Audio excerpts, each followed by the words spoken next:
Bit Sauce, Juice, and Kira. Silent but Deadly was undefeated and won the Marshall Cup, and he won his second consecutive championship game MVP. Fall 2010 season began with high hopes. Silent but Deadly was undefeated and was at the top of their game. Little did anyone know that a new era of flag football would begin with teams like the Bar and Family and Friends. Both teams would win the next 5 seasons and shut down weaker franchises along the way. Even though Silent but Deadly was not winning, he continued to support the league and became our best league ambassador. He is now the Gov and is the only man in the league that can GM, coach, play quarterback, and referee with a smile on his face. What has been the most impressive was his current roster. Silent but Deadly has turned over their roster a couple different times, but only a few players have remained in the season when he retired. Dom entered the Hall of Fame at the top of his game, but he never stopped playing like his life counted on it. His impact and his contributions to the league will last forever. We know Dom played flag football in many other leagues throughout the Philadelphia area and yet continued to support us every season. Not only is he one of the league's great players, but more importantly, an all-around great guy and leader of men and women. Congratulations to the Gov, who is now in the PFF Hall of Fame, with former teammates Juice, McLovin, Megatron Moshe, Searich, and Kira. Thank you for being our first and best player.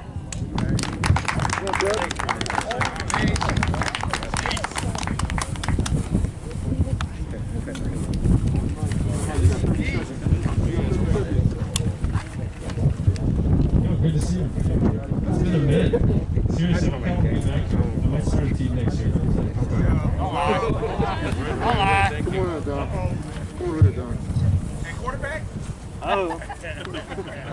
I haven't picked up a ball in 4 years, so I don't know, man. And now we'll talk about Greg Moulton. Missed the second place. General Manager, kick return and punt return specialist.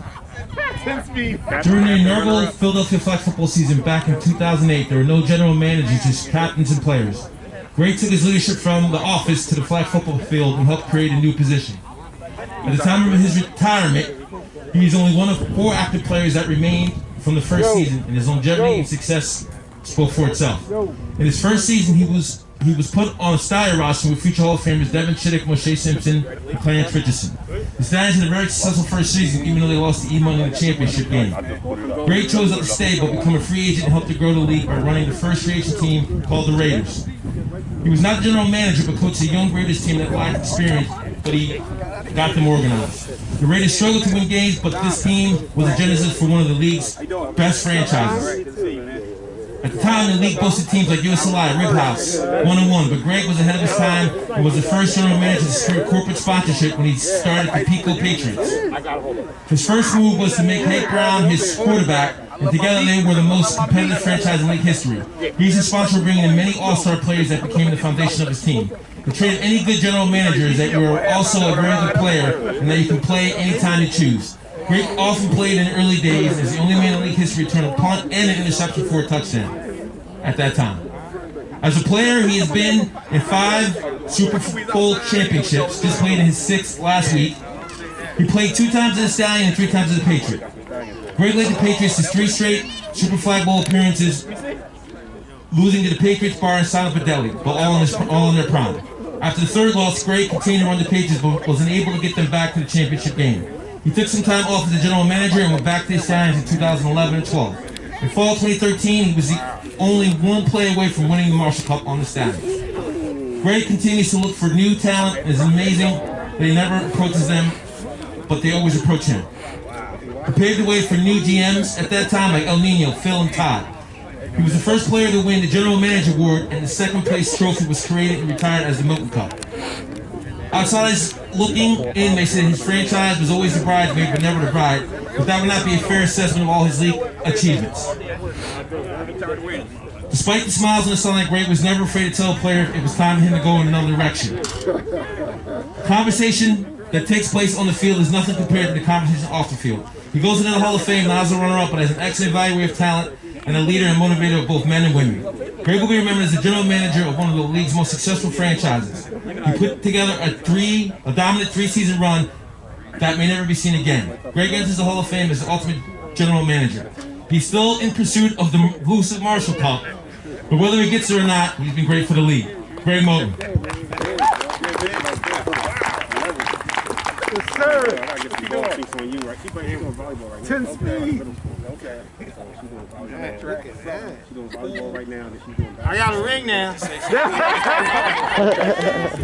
sir. Yeah. Thank you. Really appreciate I got a ring now. The rewrite. I need a hug at the read now. But I'm glad they created the league. We had a lot of battles out here, a whole lot of battles. SBD, Bar, 49ers, Stallions. I appreciate all y'all. I love all y'all. Thanks. Heard you came in second place this year again. Yeah. Put you on a rock. Yeah. Thanks, Greg. Our next inductee is actually our first inductee in the UMPR Flag Football League. The UMPR Flag Football League was finishing its 6th season. After 5 complete seasons, the league entered into its second era of competition. There is now league history and only a few players that have been here from the beginning. It is time to celebrate one of the founding fathers of the league, who represents the best that the league has to offer. Moshe S. Simpson was the first league defensive MVP player to embrace the rushing position. But Troy McLovin Chili was the original shutdown corner and took trash talking to another level. Long before there was Facebook and Twitter, that's how old these guys are, he would talk about your mother, your girlfriend, your kids during the game. Yet you would still want to shake his hand afterwards. Let's face it, there would be no Miguel Rivas or Rabbit without him. Troy began playing football at the tender age of 40. In the fall of 2008, he was able to shut down the entire side of the field during the course of the game. He only played defense and was given one job to do, and he was the best to ever do it. If Moshe S. did not sack you, then McLovin intercepted your quarterback. Many wide receivers tried but could not score on the Stallions secondary. Once upon a time, the QB dared not throw to the right side of the field. In the beginning, many quarterbacks would test him, but would fail. Once he took the name McLovin, he became the cornerstone of the two-time undefeated champion season. They were the spring and fall 2009 champions. The Stallions were fearless, and their team defined the league at this time. The Stallions represented flag football excellence and the first franchise to do it all. To beat the Stallions, you had to beat McLovin. And then that did not happen for 2 straight seasons. If you played for the Stallions, you were given the women, the money, the power. You can ask former Stallions and current SBD captain Dom R. The Gov. Something happened in the league between 2009 and 2010. In one word, elevation. Players have come into the league younger, stronger, faster, trying to claim being the top DB. Since the fall of 2010, the Stallions have gone 10-13. After careful consideration, Troy told the league this past winter that he was considering retirement. The return of the former 2-time MVP quarterback Clarence Richardson changed his mind, and he decided to return to the Stallions. Why come back? Why not go out on top? The decision to come back has been a smart team decision, but his picks have been few and far between since then. A youth movement and a nagging injury has limited his playing time when he finished up. Troy was last seen walking his dog a half hour later wearing a Wolverines jersey.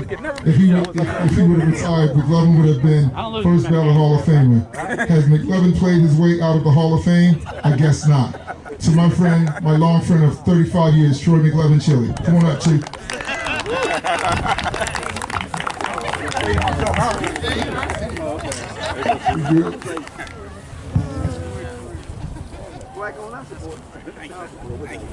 Thank you. I want it from your brother, man. Talk to the crowd. Get the picture later, man. He's a crier, y'all. Be careful. He's a crier.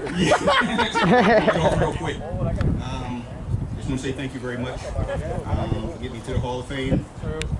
And thank Dev for putting me on defense. I remember when we started the team, I was like, yeah, I want to play some O. He's like, nah, come here for a second. I got Mark over here, and I got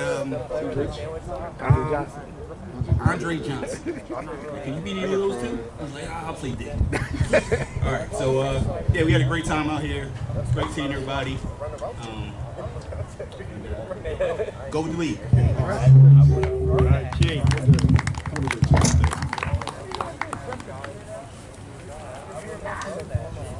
Hand hard.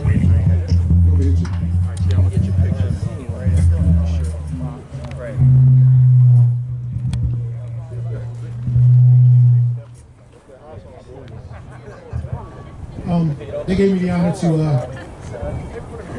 induct Moshe Simpson out. Moshe S. Rushing the quarterback was very different in 2008. There was no rush line, and the no run zone rule was not in effect. In the beginning, playing was just a good time with his college friends. But over time, he became the league's best pass rusher. Moshe has been in the league since the beginning. He is one of the few players that remembers the 1 Mississippi, 2 Mississippi, 3 Mississippi snap count, the gov at wide receiver, and the granola bars before the games. He would often be the first stallion here at the field to warm up. He remembers our games starting a little bit late, and the Dragons being a very good team. Rushing the quarterback at times can be a thankless job. For every 30 times you rush the quarterback, you may only get him 3 times. The rusher was a natural fit for him because it requires patience, planning, and footwork. With all the talented players on the Stallions, he found his true calling at rushing the quarterback. He was the league's first true sack specialist. The Stallions went undefeated for 2 straight seasons, along with Hall of Famer McLovin. They shut down the right side of the field and forced interceptions to Clarence Richardson, who won the league MVP. He is the only rusher to win defensive MVP during the Stallions championship years. Moshe was one of the first players in our league to transition from player to coach. Once his playing days were over, he gracefully allowed the younger players to get time. As long as the Stallions won, he was happy. He was truly a team player and always made sure he was at every game, even if he did not play. At their 2 championship teams like Salim Badeli, The Bar, Friends and Family, were younger, faster, and emerged to force the Stallions to evolve. Only 3 players remained from the glory days, and he supported the new players to help them get better. He did such a great job off the field. He won the Coach of the Year award for his sideline wisdom. Even now, he quietly comes to the field and provides their GM tips and advice during the season. Like Megatron, he says his playing days are done, but you never know for sure. Moshe will complete the Hall of Fame trio, McLovin, Megatron, and Moshe. There's no iPhones, weekly videos, or Facebook, so many of you never saw a great player and pass rusher in his prime. He was one of the reasons the rush line was established. Opponents thought he had an unfair advantage because he timed his rush so perfectly. He was an intelligent player who made the players around him better. Thank you, Moshe, for paving the way for all the sack specialists. Their contributions changed the league forever.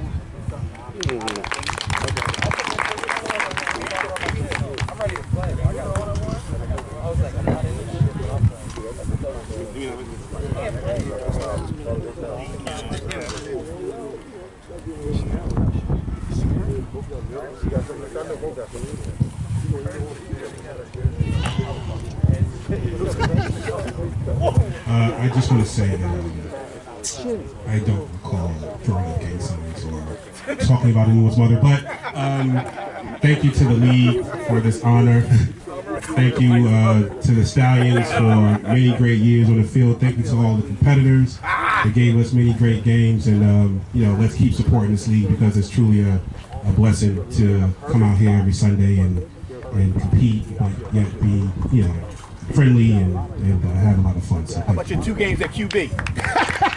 I do some touchdowns though. I do touchdowns. We're gonna keep it short. Dad. No picks. 4 picks. Okay, so we have 1 more current Hall of Famers, and we're going to go to our new class, the class of 2020. Yo, remember that time Dev played QB? Oh yeah. 4 picks. I'm not going to share with you the history of Chuck D, the winningest quarterback in league history. Now, one addendum. Since Chuck was inducted in the Hall of Fame, he's won 3 more championships, and moving forward, the MVP award will be named after him. Actually, we had those hangouts last week. So moving forward, will be the Chuck D MVP award moving forward. You're about to find out why. Chuck D came into the league as the youngest, most experienced quarterback in the league. He has the ultimate home field advantage because he was a high school quarterback here up in Maryland. He played most of his first season at wide receiver, but won the league MVP because he could play every position, including shutdown corner. He began as Chuck D, but adopted the name Viper and has become known as the player that will strike at any moment. During the first season, the Bar slowly took the league by storm. Bar defeated Silent but Deadly during the regular season and defeated the Patriots Super Flag Bowl 5, and a new era had begun. At the time, Chuck began his career with players that we did not know, but he had been playing sports within his whole life. Over the years, they've adopted such well-known names as Silky, Chica, Vato, Game Changer. The biggest weapon in his arsenal was the league's fastest man, 2 years in a row, Sean D, which he connected with countless times and for numerous touchdowns. The Bar represents the next level experienced players that entered the league. As a quarterback, he has a full command of the field and knows where everyone's supposed to be on every play. In spring 2012, Chuck D led the Bar to their first defeat over family friends and their second Flag Bowl championship in 2012. This actually began a 2-year rivalry between F and F. That gave us some of our greatest games and some of our best competition. They did defeat the Stallions to win their third championship. He was intercepted by C. Rich on a potential game-winning drive to force overtime, but then he threw a game-winning slant to defeat Game Changer. The Bar made it tough to not be considered the best franchise in the league history, but it's clear they have one of the best quarterbacks in the league. At the time of Chuck's retirement, he had amassed the most wins. He's actually played another 7 seasons since. So in essence, that winning streak is almost out of reach. Chuck D's also become the league ambassador, talking to many young players in the league. If you're on the field with Chuck D, you are automatically better. Chuck D entered the Hall of Fame as the winningest quarterback in the league. Chuck now has multiple MVPs and a championship game MVP. He was the first player inducted into the Hall of Fame and one at that time wasn't the last. We're actually inducting 2 more players today. Chuck has set the standard for quarterback position at a new level that we've never seen. Congratulations. Still want you to wear orange and blue whenever you're ready. I am your quarterback. Thank you guys. Like I said a million times, couldn't have done any of this stuff without you guys. Great league. Hopefully we can keep advancing the league to where I think that we can actually get to. You guys do a great job every week. Thank you to everybody I've played with, Marcus, Vado, Brian, Sheen, Mike. I mean, all you guys. Like I said, you can't have MVPs unless you actually have guys that are willing to do what it takes to win championships. And as for everything else, I mean, great competition out here. Looking at all these guys that I've played in the past, talking to McLovin, talking about he's never beat the Bar. You know, it's amazing seeing everybody out here. It's good seeing everybody out here. Hopefully you guys can get back to the league because that's, you know, the main goal here. Try to get the younger kids more involved. And I mean, I ain't going nowhere anytime soon, so hopefully hard to guard. I see you guys standing over there. We'll you guys coming back in the fall? All right. Well, we'll be back. It won't be Hit Squad, but I guarantee it'll be somebody that I'm playing with. Shout out to Chuck D. My Stallions looking for my GMC. All right, ready, Miller? I can't get ready.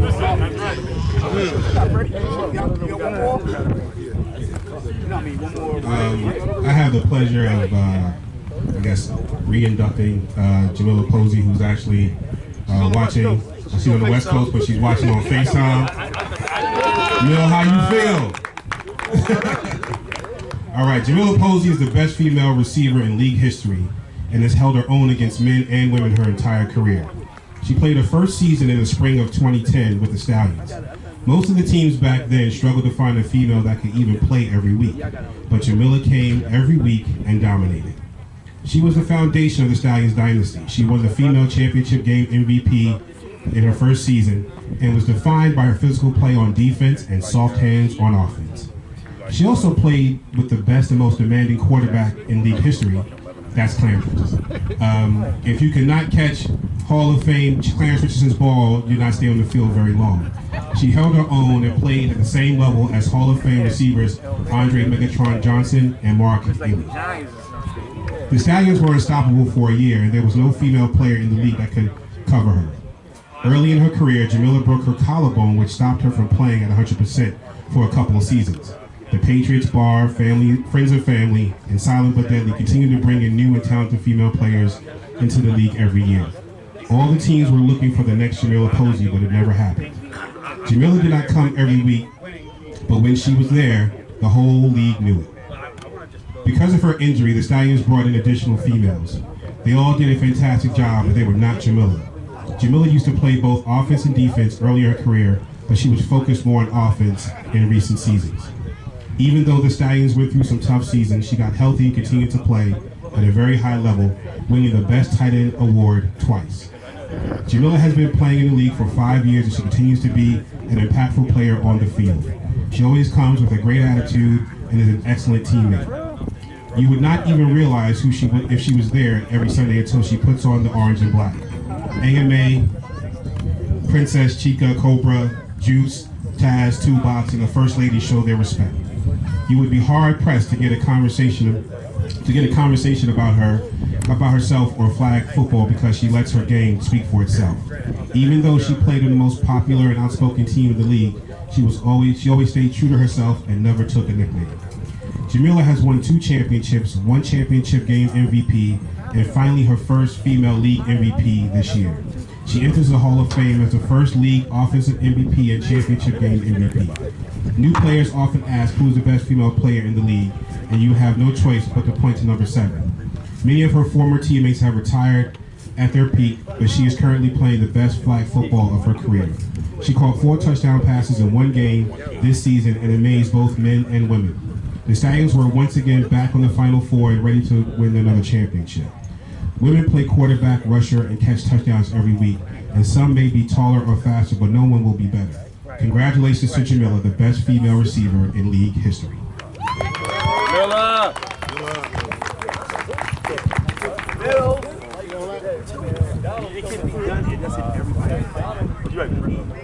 All right, that's enough of the old folks. That's enough of the old folks. Stacy's gonna start now with the 2020 inductees. Stacy. All right, so these are our 2020 inductees. They go back as far as 2013, but we chose this time to bring everyone together. These are not nearly as long, so we'll get through this. But this is for Sean Donovan, or his parents here. Oh, there they are, great. You guys will come up in a second. All right, Sean Donovan from the bar. Sean Donovan was one of the first all-purpose players in league history. His exceptional athletic ability and skills elevated him to the primary offensive target during the bar's flag football dynasty. Sean was able to play any position on the field. He was a dynamic running back that could control the ball on offense. As a receiver, he had secure hands and ran precise routes with very little effort. On defense, he was a strong and intimidating player in the secondary defense. As a competitor, he never talked trash and let his play on the field speak for itself. Perhaps his greatest accomplishment was not on the field, but as the winner of the fastest man race. The fastest man race is one of the most coveted awards in the league, and he won the award twice. As a major contributor to the multiple bar flag football championships, Sean never played for another team and retired as one of the bar's greatest players. He enters the Hall of Fame as one of the most dynamic and fastest players in league history. Hall of Famer class of 2020, Sean Donovan from the bar. All right, his parents are here. They can speak for him. I know he lives out of town, but this is long overdue, so we're going to give them the mic.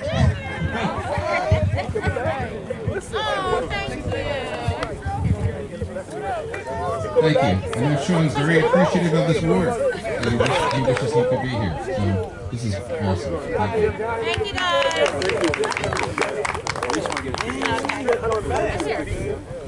That's perfect. The back. Let's get the back. Let's get the back. Oh, my bad. He down.